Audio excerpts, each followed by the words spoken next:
फिरायला इथे कोल्हाला 7 पे भी देखो लो। अरे आराम से पियो ना, ठंडा होने दो।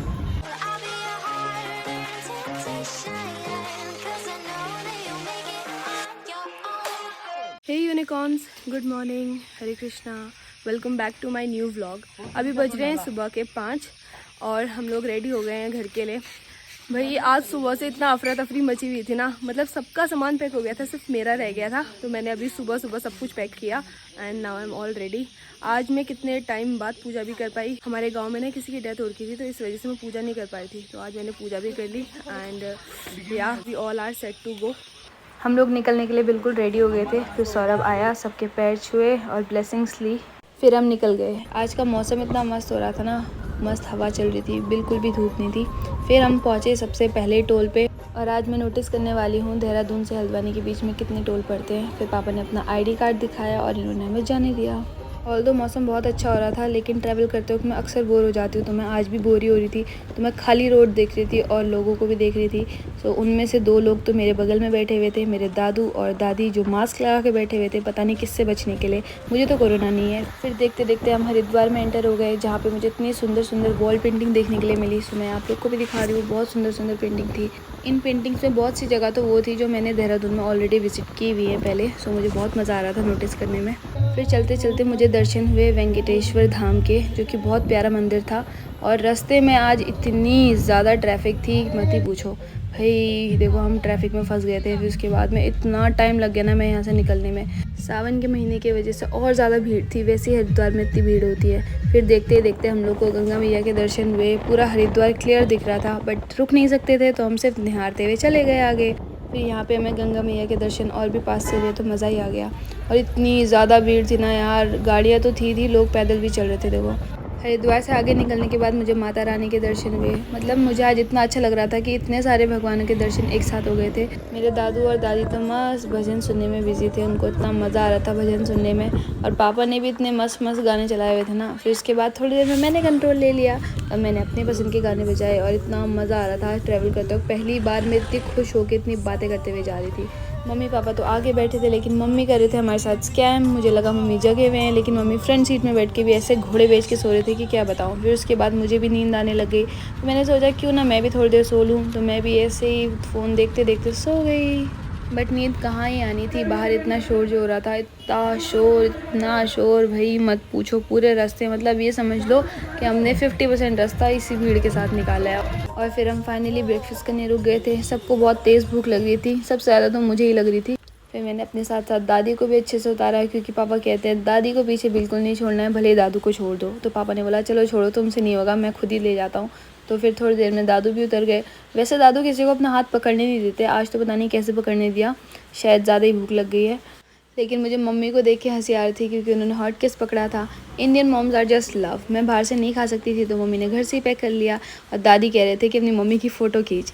फिर हम गए सबसे पहले वॉशरूम, सब फ्रेशन अप हो गए थे। और यहाँ से व्यू इतना प्यारा था ना, ये देखो काफ़ी एस्थेटिक सा व्यू था। तो मेरा फ़ोटो खींचने का मन हो गया था, लेकिन फिर मुझे याद आया अरे सौरभ तो घर में ही है। तो मुझे उस टाइम सौरभ की बहुत याद आई।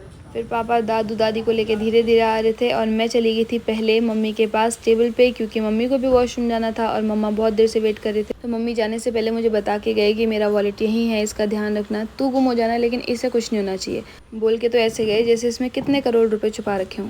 फिर थोड़ी देर में सब लोग आ गए थे, और सबसे पहले आई हमारी कुल्हड़ वाली चाय। तो पापा ने सबसे पहले दिया दादी को, उसके बाद दादू को भी बोला कि आप भी ट्राई करो। वैसे दादू चाय पीने को मना कर रहे थे, लेकिन उन्होंने बोला चलो ठीक है पी लेता हूँ। चाय देने के बाद पापा दादू को कह रहे थे कि धीरे धीरे पीना। बोल तो ऐसे रहे थे जैसे आज से पहले दादू ने कभी चाय ना पी हो। फिर पापा ने 2 कुल्हड़ वाली चाय और मंगाई, एक अपने के लिए और एक मेरे लिए। और उसके बाद पापा करने लगे खाना सर्व। और मम्मी ने इतना सारा खाना रखा हुआ था, 2 तरीके की सब्ज़ी, एक थी लौकी की और आलू की मिक्स वेज, दूसरी थी ड्राई वेज जिसमें शिमला मिर्च से लेके बीन्स तक सारी सब्जियां थी। तो पापा ने सबसे पहले दादू और दादी के लिए सर्व किया, वो भी एक ही प्लेट में, ताकि इनका प्यार बढ़ता रहे। और उसके बाद दिया मुझे, और इतना ज़्यादा भर के दिया कि देख के ऐसा लग रहा होगा मैं कितनी ज़्यादा भुक्कड़ हूँ। फिर ली दादू ने अपनी कुल्हड़ वाली चाय की पहली चुस्की और उन्हें मज़ा ही आ गया। फिर दादू चाय की ज़्यादा ही तारीफ़ करने लग गए तो मैंने बोला चुपचाप खा लो। फिर मम्मी ने इतने गरम गरम पराठे निकाले, हॉटकेस में बिल्कुल गर्म हो रखे थे। पापा ने तो सबसे पहले खाना शुरू कर दिया क्योंकि उन्हें ज़्यादा भूख लगती है। दादू और दादी भी खाने लग गए थे, फिर मैंने भी खा लिया। फिर मम्मा और मैं गए छोटू और सनी के लिए चॉकलेट्स एंड चिप्स लेने। हमने ली 2 बड़ी वाली किट कैट और 2 लेस के पैकेट और 2 चिप्स भी थे, पता नहीं कौन से वाले, वो तो मम्मी ने डिसाइड किए थे। तो चलो दिखाई देती हूँ। एक तो ये नॉर्मल ग्रीन वाले लेस, वो सबको ही पता होगा, और दूसरे वाले कोई चिप्स थे पता नहीं डार्क ग्रीन में। उसके बाद सब ने खाना खा लिया था। लगे यार मम्मी को यहाँ पे हैंडपम्प दिखा, तो मम्मी ने बोला नहीं मैं जूठे बर्तन नहीं ले जाऊंगी, तो मम्मी ने बर्तन भी धो दिए। और यहाँ शायद दादू को खाना खाने के बाद भी एनर्जी नहीं आई, जो उनसे कार का डोर नहीं खुला। फिर मैंने हेल्प की, फिर हम आगे बढ़ गए और रास्ते में दादी की एनर्जी का तो कोई जवाब ही नहीं। मम्मी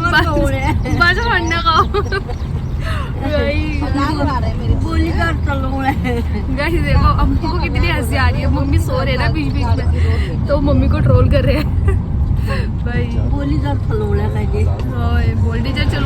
फिर हम पहुंचे डिवीजन पे, जहाँ से एक रास्ता कोटद्वार के लिए था, दूसरा नजीबाबाद के लिए। हमने क्या नजीबाबाद वाला रूट फॉलो। थोड़ी देर में हम पहुंचे एक ट्रेन ट्रैक के पास, जहाँ से ट्रेन पास हो रही थी, तो हम लोग को यहीं वेट करना पड़ा।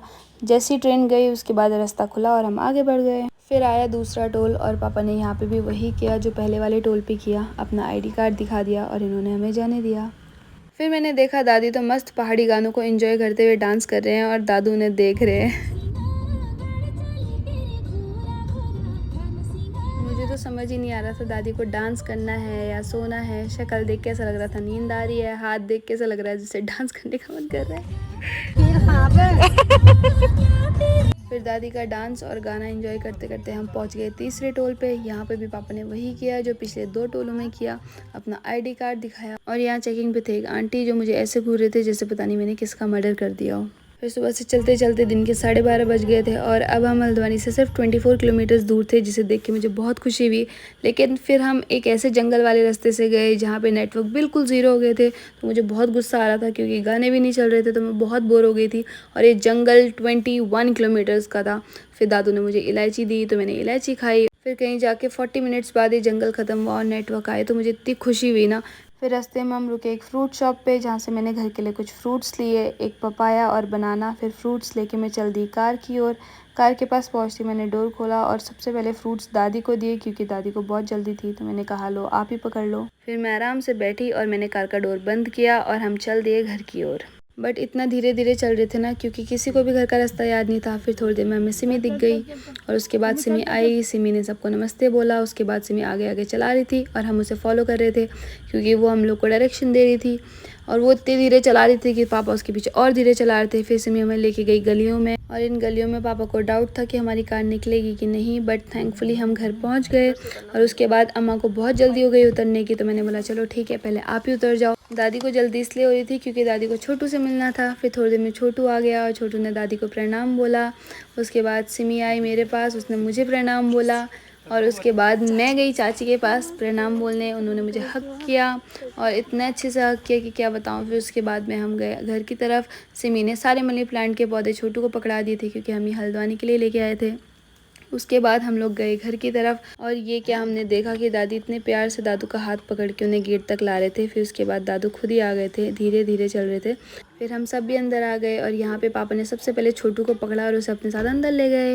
हेलो गाइस, आज दीदी आ चुकी है घर और अब हम जाएंगे खाना खाने और आज का व्लॉग हम यहीं पे एंड करते हैं। Okay bye. आगे का पार्ट हम कंटिन्यू करेंगे दूसरे व्लॉग में। तब तक ले take care of yourself. Hare Krishna, bye.